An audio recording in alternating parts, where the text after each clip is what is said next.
ಏನೋ ಸಿದ್ಧಗಂಗಾ ಆಸ್ಪತ್ರೆಯಲ್ಲಿ ಶ್ರೀಗಳಿಗೆ ಚಿಕಿತ್ಸೆ ಮುಂದುವರೆದಿದೆ. ಶತಾಯುಷಿ ಶ್ರೀಗಳಾಗಿರುವಂತಹ ನಡೆದಾಡುವ ದೇವರು ಶಿವಕುಮಾರ ಶ್ರೀಗಳಿಗೆ ದೈನಂದಿನ ತಪಾಸಣೆಯನ್ನು ನಡೆಸಿದ್ದಾರೆ ವೈದ್ಯರು. ಮುಂಜಾನೆ ಶ್ರೀಗಳ ರಕ್ತ ಪರೀಕ್ಷೆಯನ್ನು ನಡೆಸಿದ್ದಾರೆ ಆಸ್ಪತ್ರೆಯ ವೈದ್ಯರು. ಶ್ವಾಸಕೋಶದಲ್ಲಿ ಸೋಂಕು ಇರುವ ಹಿನ್ನೆಲೆಯಲ್ಲಿ ವೈದ್ಯರು ತೀವ್ರ ನಿಗಾ ಘಟಕದಲ್ಲಿ ಇರಿಸಿ ಚಿಕಿತ್ಸೆಯನ್ನು ನಡೆಸ್ತಾ ಇದ್ದಾರೆ.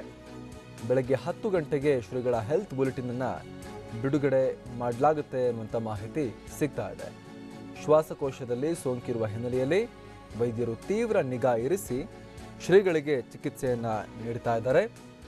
ಬೆಳಗ್ಗೆ 10 ಗಂಟೆಗೆ ಶ್ರೀಗಳ ಆರೋಗ್ಯಕ್ಕೆ ಸಂಬಂಧಪಟ್ಟ ಹಾಗೆ ಮಾಹಿತಿಯನ್ನು ರಿಲೀಸ್ ಮಾಡಲಾಗುತ್ತೆ ಅನ್ನುವಂತಹ ವಿಚಾರ. ಶಿವಕುಮಾರ ಶ್ರೀಗಳಿಗೆ ಚಿಕಿತ್ಸೆಯನ್ನು ಮುಂದುವರಿಸಲಾಗಿದೆ. ಆಸ್ಪತ್ರೆಯಲ್ಲೇ ICUನಂತಹ ಸಿಚುವೇಶನನ್ನು ಸೃಷ್ಟಿ ಮಾಡಿ ಅಲ್ಲಿ ಮಠದ ಸಮೀಪದಲ್ಲಿ ಈ ಬಗ್ಗೆ ಮತ್ತಷ್ಟು ಮಾಹಿತಿಯನ್ನು ನೀಡ್ತಾರೆ ನಮ್ಮ ಪ್ರತಿನಿಧಿ ಮಹೇಶ್. ಶ್ರೀಗಳಿಗೆ ಶ್ವಾಸಕೋಶದಲ್ಲಿ ಇನ್ನೂ ಕೂಡ ಸೋಂಕು ಕಮ್ಮಿ ಆಗದ ಹಿನ್ನೆಲೆಯಲ್ಲಿ ಚಿಕಿತ್ಸೆಯನ್ನು ಮುಂದುವರಿಸಲಾಗಿದೆ. ಈ ಕ್ಷಣಕ್ಕೆ ಶ್ರೀಗಳ ಆರೋಗ್ಯಕ್ಕೆ ಸಂಬಂಧಪಟ್ಟ ಹಾಗೆ ಏನೆಲ್ಲ ಅಪ್ಡೇಟ್ ಸಿಗ್ತಾ ಇದೆ? ಖಂಡಿತ ಅಮರ್ ಪ್ರಸಾದ್, ಎಂದಿನಂತೆ ಶ್ರೀಗಳಿಗೆ ಏನು ಸಿದ್ಧಗಂಗಾ ಆಸ್ಪತ್ರೆಯಲ್ಲಿ ಇಂದು ಕೂಡ ಚಿಕಿತ್ಸೆ ಮುಂದುವರೆದಿದೆ ಅಂತ ಹೇಳ್ಬೋದು.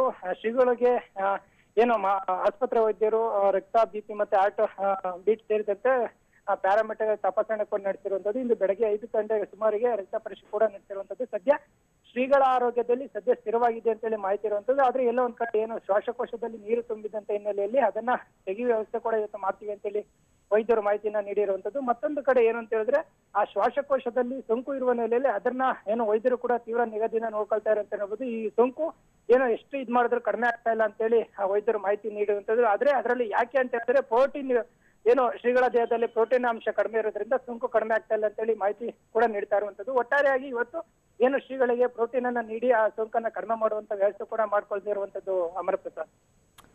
Thank you Mahesh.